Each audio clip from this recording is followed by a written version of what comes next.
Latest news. China's Gwadar Port strategy is bankrupt. China loses Smart City project to Japan. The Belt and Road Initiative has completely failed. Breaking news from the heart of China's flagship, One Belt One Road, OBOR, initiative. Gwadar Port, once hailed as the crown jewel of China-Pakistan cooperation, has become a symbol of economic overreach and failed promises. Recent developments reveal the stark reality of this ambitious project, as security concerns, insufficient infrastructure, and growing discontent from local communities have rendered it a near-total collapse. Gwadar Port, strategically located on the Arabian Sea, was envisioned as China's gateway to the Indian Ocean and a pivotal link in OBOR. It was meant to establish China's dominance in regional trade routes, offering a direct corridor from western China to the Middle East. However, the grand dream has unraveled into a logistical and financial nightmare.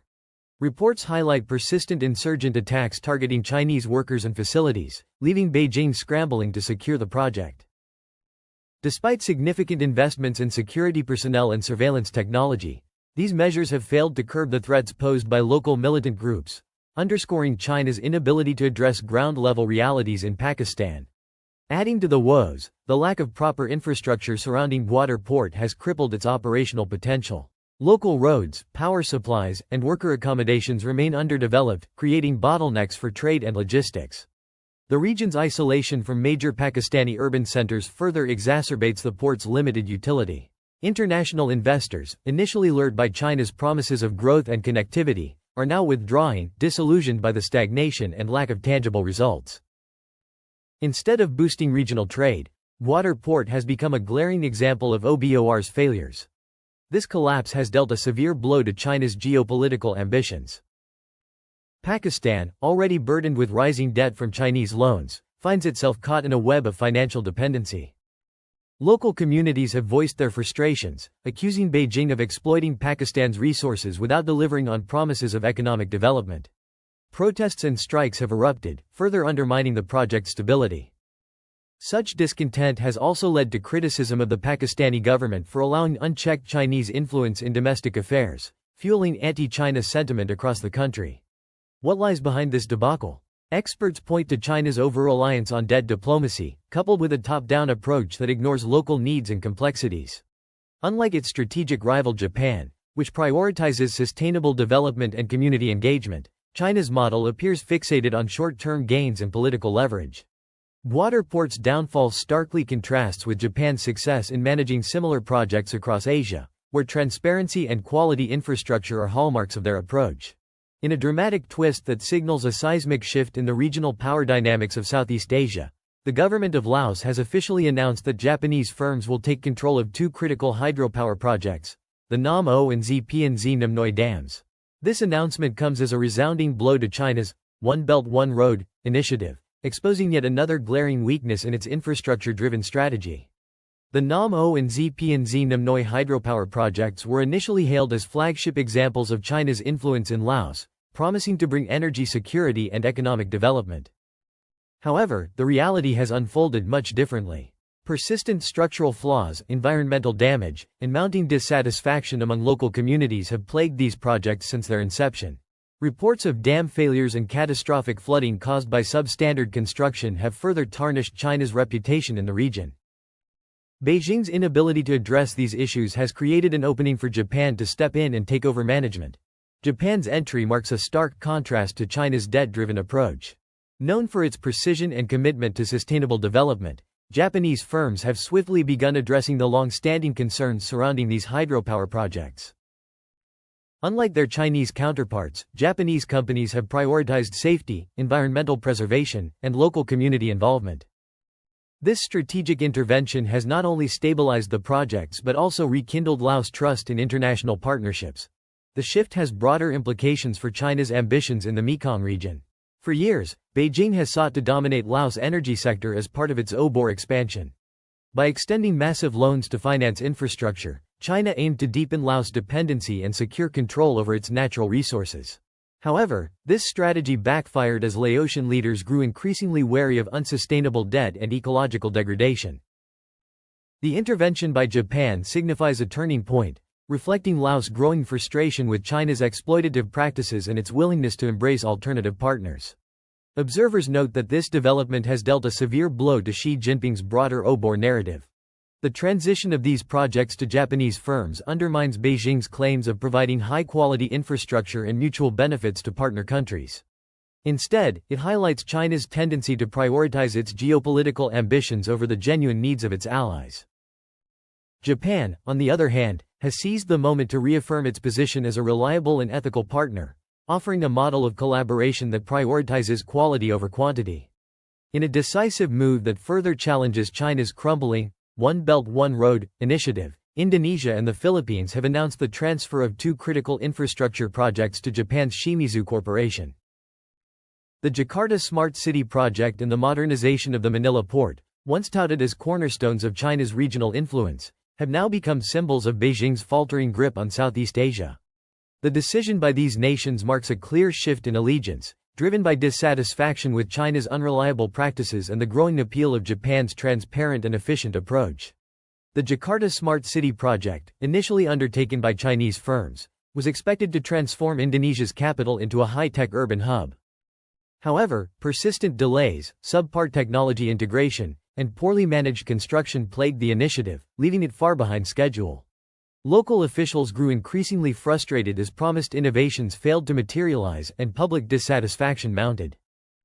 Similarly, the modernization of Manila Port, crucial for the Philippines' trade and logistics, became mired in quality issues and rising costs under Chinese contractors. These failures not only disrupted timelines but also highlighted China's inability to deliver on its lofty promises. The intervention by Shimizu Corporation has brought renewed hope to both projects. Known for its expertise in urban planning and infrastructure, the Japanese firm has already begun implementing advanced solutions tailored to local needs. Unlike China's debt-heavy investments, Shimizu's approach emphasizes collaboration, quality, and sustainability. In Jakarta, the company's cutting-edge technology is being integrated into the city's transport and public service systems, finally bringing the project closer to its intended vision.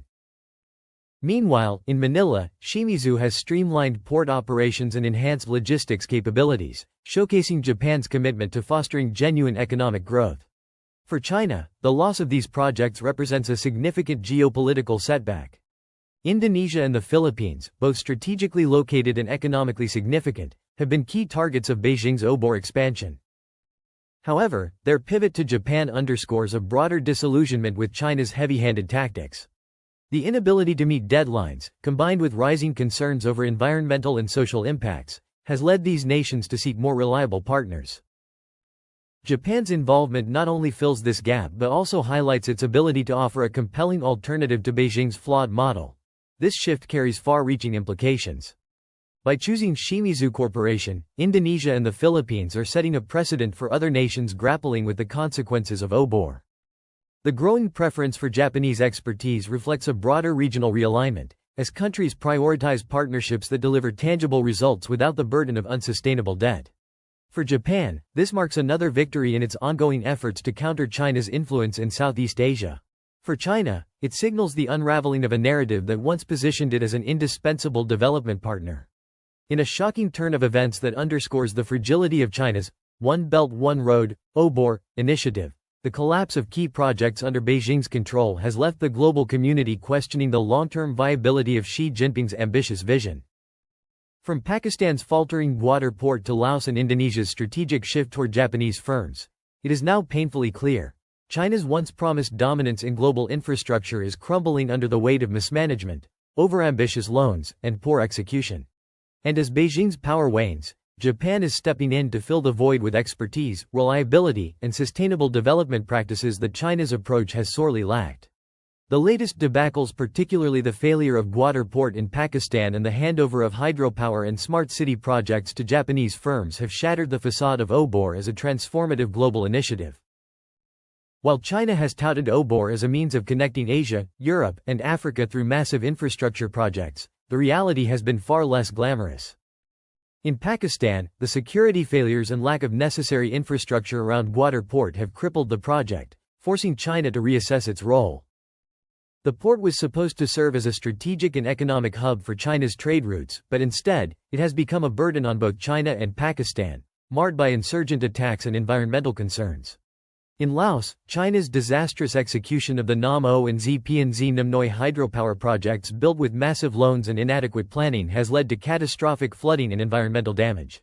These projects, initially presented as key components of OBOR, were handed over to Japanese companies after local authorities and international observers criticized China's failure to deliver. Japan, with its emphasis on quality, transparency, and environmental sustainability, has quickly taken control, turning what was once seen as a Chinese triumph into a strategic loss. Indonesia and the Philippines have followed suit, further amplifying Japan's growing influence in the region. The Jakarta Smart City project and Manila Port, two other high-profile OBOR ventures, are now under the management of Shimizu Corporation. These projects, which had stalled under Chinese management due to delays and subpar quality, are now revitalized under Japan's careful stewardship. The difference is stark. Where China relied on debt and high-risk ventures to maintain control, Japan offers technical expertise, dependable infrastructure, and long-term vision. The collapse of OBOR's credibility is no longer just an isolated series of failures, it's a pattern. Countries once eager to partner with China are now turning to Japan, and the impact on China's global reputation is undeniable. The idea that OBOR could lead to mutual economic prosperity for participating nations has been exposed as a false narrative, as China's heavy-handed tactics and lack of consideration for local needs have backfired. In contrast, Japan's approach emphasizes cooperative growth, sustainable development, and respect for local communities, offering an alternative that not only works but also builds trust. As Japan continues to step in where China has failed, it is becoming increasingly evident that OBOR was not the game-changer Xi Jinping promised. Instead of reshaping global trade routes and establishing China as the center of global economic influence, OBOR has resulted in mounting debt for participating countries, widespread dissatisfaction, and significant environmental damage. What began as a grand vision is now being dismantled, project by project, as nations realize that Japan's model of development focused on quality, transparency, and sustainability provides a far more reliable and enduring path forward.